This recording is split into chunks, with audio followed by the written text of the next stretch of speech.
adventure, ano? I-welcome natin si Sir Kinji. Ayan, dito sa MOA ground. Sir, go ahead, Sir Daniel.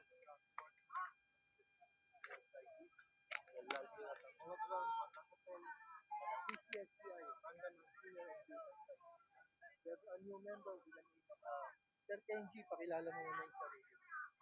Ako po si Kenji Kel R. Florendo, taga Kapulong State, Tondo, Manila.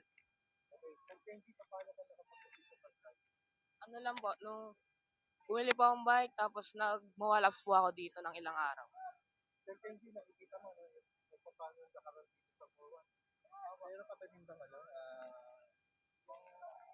na minimiti na sumabalang araw sumasali ka sa races o mga plano ka pang sumali sa Plano rin po ako sumali sa karera pag malakas na po talaga ako.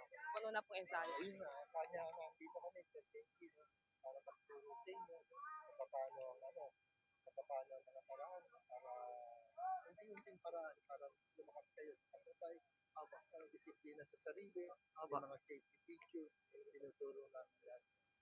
For the last word, Sir Kenji, imbitahin mo kayo mga ibang shoutout mo, mga ibang kaibigan mo, saka may gusto pa sa atin. Sali na po kayo sa PCSC, maganda po dito. Shoutout. Yun lang po, no? From the Opo, Philippine thank you po. Senior Cyclist Incorporated, I am Daniel Espitia. Mabuhay po ang PCSC. God bless you. Thank you po.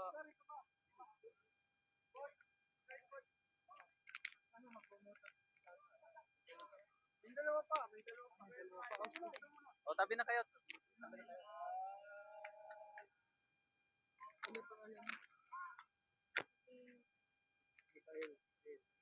Ayan. Ayan guys, i-welcome natin dito si Sir Mikael. Ayan, bagong members dito sa Seaside MOA. Ayan Sir Daniel, go ahead po. Sa PCSCI, Mandaman na Senior and Junior Cyclist. Ako po inubusan nagpapasalamat. Meron po kaming bagong member dito. Kita niya yung Marcel Mikael. Pakilala mo na yung sarili mo. Bilang tao ka na. Saka kung saan ka lang nakatira. Pangalan mo. Ako po si Miguel Tristan. Ilang taong ka na?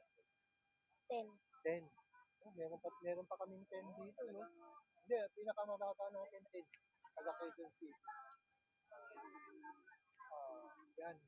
Kung baga sa winay-welcome ka namin dito. Kasi may mga member din kami dito, 10 years old, 10, 11, 12. Yan lang pinakamababa. Saka yun lang, pagka punta ka lang dito, pero unahin muna rin natin yung pag-aaral natin. May dito kayong oras, sumama kayo sa pag-training. Pagka Saturday kasi walang pasok ng mga bata, kaya marami sila dito.